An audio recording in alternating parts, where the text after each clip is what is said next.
what are the characteristics of a really board-savvy CEO that I've observed or that have built rock-solid partnerships with their different boards. There's a number of different adjectives I could use to describe what you'd like to see from a board-savvy CEO. So I want to certainly provide those, but I also want to provide some action steps that take a lot of work, but are very intentional in terms of building these board relationships. Some of the adjectives I use is someone who's collaborative, because in a nonprofit sector with the CEO and a board, each have very distinct roles and responsibilities, and yet at the same time they're connected very closely in trying to advance the mission of the nonprofit. But collaboration is vital. A second is servant leadership, that you want to be a selfless servant. If someone, I guess to the negatives, is trying to be too controlling, what have you, that can hurt that collaborative spirit that really needs to exist between the board and the executive director. But yet someone who's got that humble servant approach tends to be very well embraced and admired as a leader. The third thing is business acumen, and there can be a number of things that fit the business acumen area because there are different types of business acumen. But as a rule, most nonprofits have boards that consist of individuals from the business community and the government sector, nonprofit sector, but people who are in different business elements. And they respect leaders that can speak in their terms, have a good sense of business values and what it means to be sustainable as an organization and look to be strategic and so on. That tends to be another vital characteristic.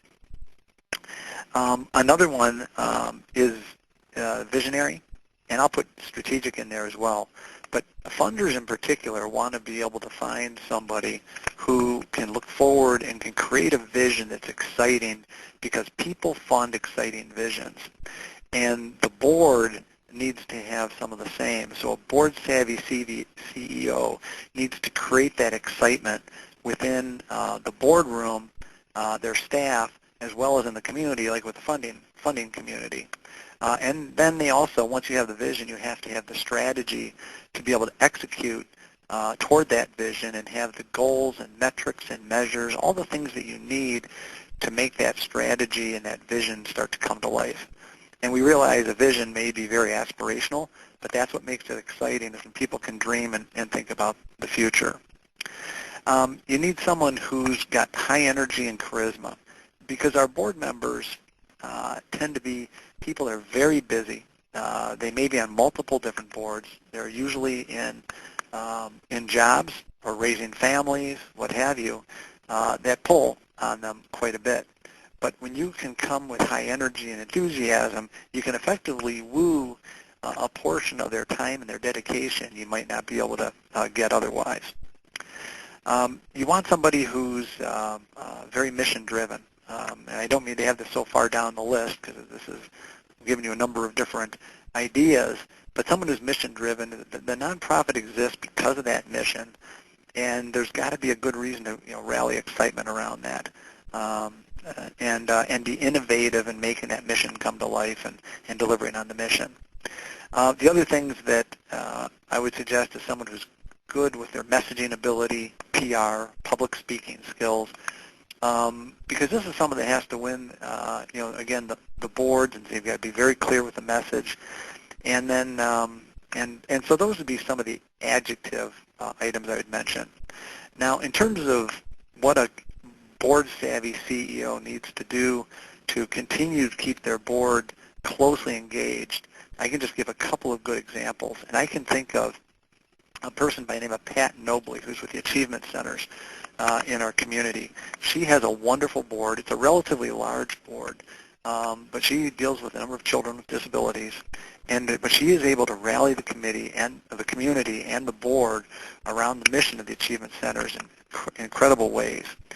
And what I've seen is, in Pat's situation, she dedicates 15 to 20% of her time on board management.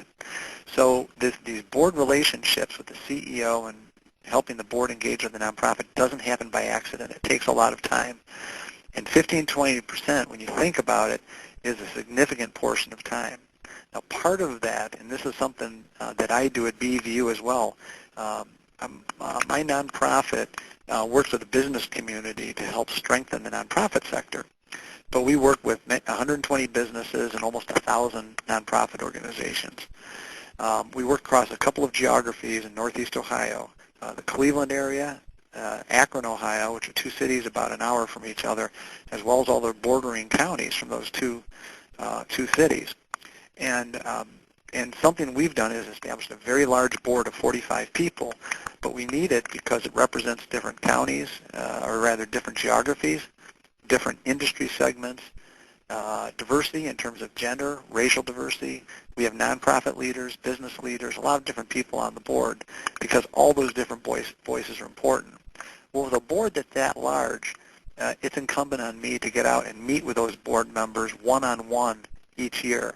So I spend time where I go to meet with them in their office to talk to them about updates with the organization, see if they still enjoy their responsibilities as a board member, and then capture feedback on BVU, our organization, based on things they're hearing in the community. The other thing that we do is provide at least 3 to-dos for each board member, and this is another great way to keep them engaged. And each board member brings different talents and skill sets, so what we ask each board member to do is going to be a little bit different. But it could be help with business development.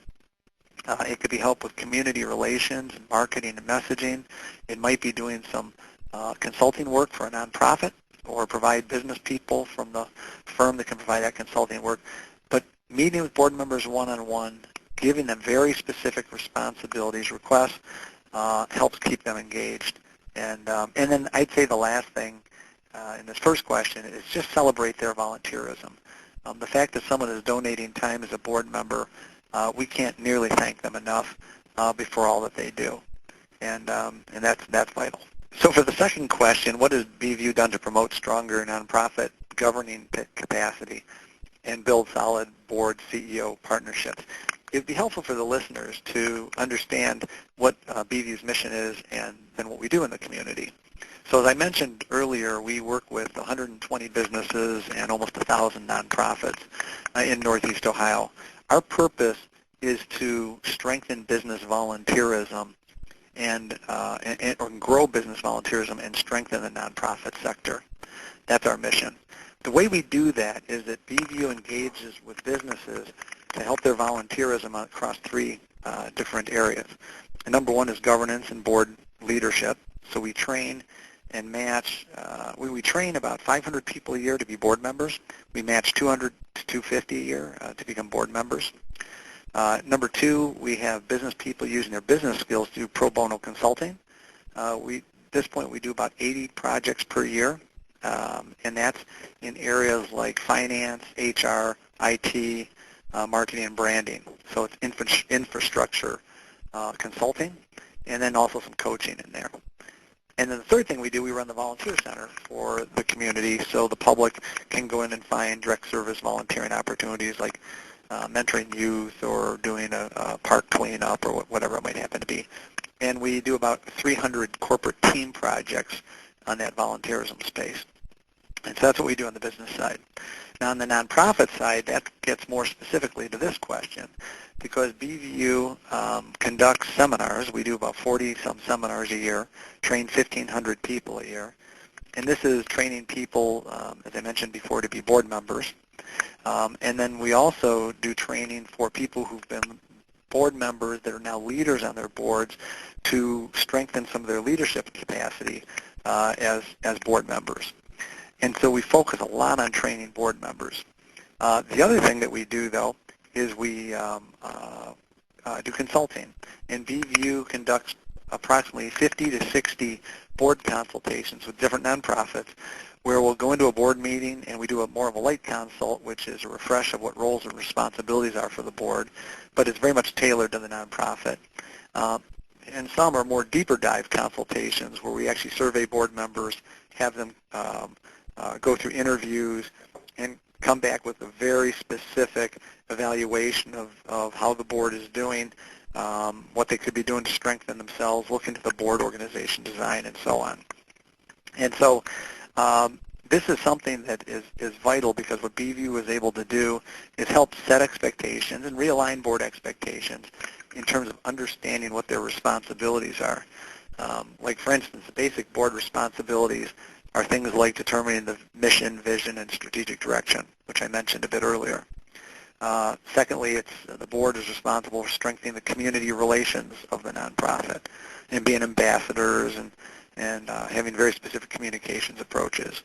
The third is selection and support for the chief executive, which is vital because you want a CEO that feels very much empowered to do their jobs, and the board helps do that. They have to, fourthly, develop funding sources and basically help with fundraising, donor cultivation, and so on, and that's vital. Fifth area is financial oversight. You're making sure you have the right accounting skills on the board and that you've got the right financial oversight, that you've got budgets, an audit, the investment policies are right if a nonprofit is blessed to have an endowment, and so on.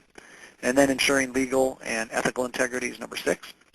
And so these would be the duties of care, loyalty, and obedience, where you're there for the purpose to serve that nonprofit, without any self-interest in the group. And then the board manages itself. It develops the board. And I just wanted to spend a minute on this because what BVU does is we very much focus on the governance practices of the nonprofits and looking at the governance committee and how they manage themselves with a board scorecard, a statement of expectations and responsibilities that might be signed every year, ensuring things like there's whistleblower policy, that there's no conflict of interest, that type of thing. But the board is supposed to really manage itself and manage the board, so we ensure elements like that are in place. So it's a lot of fun to be able to be in this role, and we do this regularly across the community. So what steps have we seen for the BoardSavvy CEO take to build strong, positive, productive working relationships with their board chairs? Now, this is specifically looking at that board chair relationship with the CEO, which is vital. I've been blessed to have 5 board chairs that I've worked with at BVU, and each one has a little different style. I'm going to call out one, but I've been fortunate that I've gotten along very effectively and learned from each of them in very unique ways. But there was one fellow, Dr. Roy Church, who is the president of Lorain Community College, and who really taught me a lot about the CEO-board relationship. The first thing I'll just mention is, in working with the chair, you almost start working with the chair before they formally become the board chair. So one thing that you hope is that the governance committee, and the CEO should incent this, should have early identification of the board chair, the next board chair to come into that role. So, and that's important because what I would recommend is for 6 months before the board chair assumes their formal responsibilities, there should be an overlap of meetings with the current board chair and then the incoming board chair with the CEO, talking about the current events, the operations, what's happening with the nonprofit, preparing for board meetings. So it's effectively like a minor apprenticeship program for the new board chair. And what that does is that allows that person to get their feet wet with these responsibilities and what the key issues are for the nonprofit long before they take those responsibilities. But in order to do that, the governance committee and the board have to have an early identification of who that CEO is so that that working relationship can get established. Second, you want to have monthly meetings with your board chair. And this is something my board chairs and I have done forever, but it's a touch point. I typically do it after financial statements are released for the prior month, and BVU has a dashboard of metrics that's a one-pager, but it's a lot of information on there that we can both look at to take a look at how we're doing with our finances, and then all of the deliverables and the other metrics that we have within the organization. But monthly meetings are periodic. It's best, I think, to do it face-to-face with the person because that builds a relationship. But I had one person who was a board chair of mine who was a managing partner of a very large law firm, that he was in New York City all the time, and I think I did most of my meetings for 15 to 20 minutes while he was in a taxi going from LaGuardia to downtown Manhattan for his business meetings after he landed. But it didn't matter. We still did those monthly meetings, and we're just very focused to do that. But I thought that was critical, so that's the ongoing contact. A third thing is the evaluation of the CEO. And sometimes the CEOs need to take responsibility to make sure this happens. But each CEO should be getting an annual evaluation. In my experience working with the nonprofit sector here, maybe half the time that happens, but oftentimes it doesn't. Evaluations tend to slide. They may not be have a rigorous process. But what CEOs can do is help the board chair themselves with the evaluation process to have an evaluation form that is reasonable and is well accepted by the board and gets distributed, and the process is rigorous. So, for instance, I'll take, again, BVU example, and this fellow Roy Church I just mentioned to you. For my evaluation, Roy worked with, BVU has 23 employees, but we have a vice president of administration. He worked with the vice president of administration to come up with an appropriate tool that evaluated me based on my business acumen, board responsibilities, community relations, 4 or 5 key categories. He sent this form to every board member and invited them to fill it out so they could do check marks on a kind of 1 to 5 scale, how he's doing, and then add bullet points wherever they had comments. And often board members didn't know some of the different areas, but they at least commented where they could. What Roy felt was important is that every board member had input into my evaluation. And he said it's one of the most important responsibilities a board has is to evaluate the CEO. And what his subtle point was, he also wanted to know if there was anybody that was an outlier or a naysayer that wasn't supportive, because he wanted to know it at that point in time so he as the board chair could go out and address any performance issues if anyone felt they had that. Now, knock on wood, fortunately, he didn't have to do that. But that was what his mindset was, and he told me that right up front. And I thought, for CEOs out there, if you don't have that process in place, the BoardSavvy CEO is going to help their board chair get a process like that in place so that they can get that regular evaluation process and encourage them to go to the entire board. Have somebody who's independent, either a staff person who can be confidential or another board member, simulate the data, go survey monkey on an evaluation, and get that feedback to the CEO and make sure there's a formal process. And then obviously address compensation and those types of things along the way. But I thought this regular meeting with the board chair, having early identification and a good orientation for the new board chair, and being part of that evaluation process are a couple of the sub-points that I didn't mention earlier as I was answering this question that I thought the listeners might like to consider.